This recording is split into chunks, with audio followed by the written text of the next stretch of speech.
British-built Honda Civic hatchback is now in its 10th generation, and this time around, it looks a whole lot more conventional than before.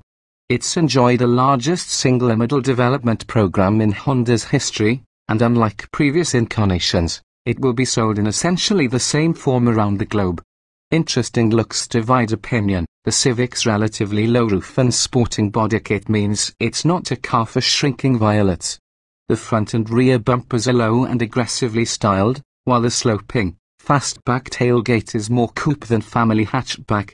The sporting look is deliberate. Honda wants to attract new buyers to the Civic, and believes making it look and feel more dynamic is the correct way of going about things. It's longer, lower and lighter than before, and the way the new Civic is styled, with its purposeful-looking air intakes, vents and spoilers, Honda is making sure buyers know about it. Is there more room in the Honda Civic? The additional length over the old model, combined with the stretched wheelbase, has given a new Civic more passenger space in the rear. In the front, there's also more headroom, which adds to the sense of airiness inside. The Civic now has a lower and more reclined driving position, which is part of its new sporting persona, probably good enough reason for it losing a dash of rear headroom. The boot is usefully sized, with a capacity of 478 litres with the rear seats in place. It has a split floor for added practicality, and the slimline luggage cover that slides across the lower B is a very neat touch. 3 petrol engines, 2 transmission choices. At launch, the Civic was available with 1.0-litre 3-cylinder and 1.5-litre 4-cylinder turbocharged petrol engines. The smaller of the two develops 129 horsepower and has an official combined fuel consumption figure of 55.4 miles per gallon. The larger engine produces a generous 182 horsepower and returns 46.3 miles per gallon. Unusually, Honda offers both engines with its CVT automatic transmission. There's a slight payoff in terms of efficiency, but it's a slick shifting transmission, and the company reckons 40% of buyers will plump for this version. So, what about diesels? An updated version of the previous generation Civic's 1.6-litre tech power unit is promised for late 2017, but its absence from the launch lineup shows Honda's global focus with this new car. And that's a poor situation if Honda is serious about attracting buyers from rival manufacturers. High-performance Type R launched in June 2017. As is now customary with the Civic, Honda is releasing a performance version to accompany the standard car. It hit UK showrooms in July 2017. The Type R will be powered by a 2.0-litre turbocharged engine producing 320 horsepower. It will be available in 2 trim levels, Standard and GT, the latter adding more standard equipment onto what is likely to be an already generous spec. Read how the Honda Civic Type R drives in our buying new section.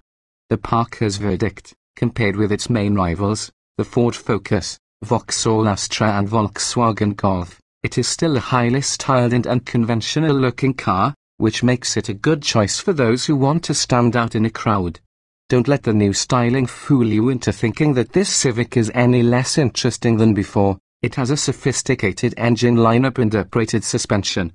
Overall, it's more powerful and efficient than before, and certainly more accommodating, making it a compelling choice against the mainstream opposition. With 2 power units to choose from initially, you might be forgiven for thinking that the range is lacking.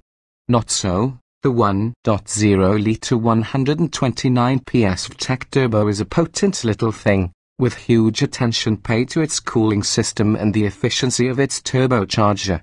With 129 horsepower available, you get a lot of bang for your buck, despite its tiny size. The 1.5-litre 4-cylinder 182 horsepower VTEC turbo is also powerful for its comparatively small engine capacity. Again, the turbocharger is working hard for its living. We love the gear change quality and pedal weight though. Our choice minus 129 horsepower VTEC turbo, both of the core Honda Civic engine certainly put the disappointing performance of its 1.4 and 1.8-litre predecessors in the shade. But the smaller of the 2 current power plants is a genuine star. with a maximum speed of 126 miles per hour, and 062 miles per hour time of 10.8 seconds. It looks good on paper, but on the road, this eager engine belies its tiny capacity. It feels big-hearted. It has a slightly gruff, offbeat sound we've come to associate with three-cylinder motors, but you're mainly aware of it when you're accelerating hard. Once it's cruising, it settles down to a muted hum.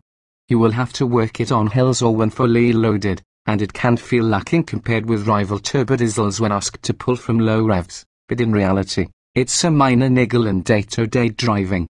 Punchier 182 horsepower tech turbo, fastest of the non-Type R Civics, is also small in terms of size given its generous power output, but thanks to its turbocharger and clever tech variable valve system, which tweaks the engine's performance to prioritize economy or power, it feels like a much larger power unit. The performance figures back this up. 062 miles per hour takes 8.2 seconds, with a claimed top speed of 137 miles per hour, and on the road it feels quiet at motorway speeds and smooth in traffic. It doesn't particularly enjoy being revved, however, feeling strained if you hold on to gears for too long.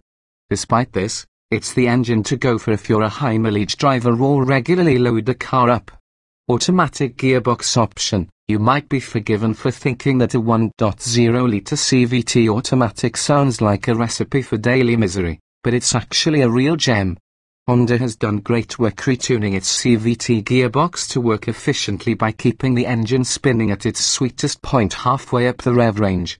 Keep it out of sport mode and it will run at seriously low revs when you don't need acceleration, but on a light throttle, it steps through a series of simulated ratios, acting like a conventional 7-speed auto. If you want performance, put it in sport and use the steering wheel-mounted paddle shifters. Here, it responds beautifully.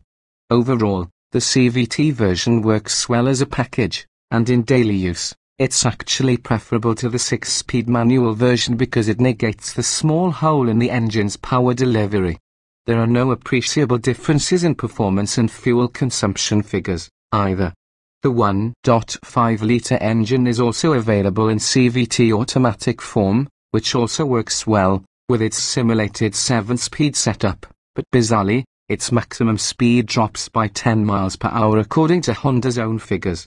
Hot Civic Type R on the way, producing 320 horsepower and 400 Nm of torque. Honda's flagship Civic Type R is set to rival the Ford Focus RS, Seat Leon Cupra 300 and Volkswagen Golf R when it arrives in summer 2017. We'll be among the first to sample the potent 5-door.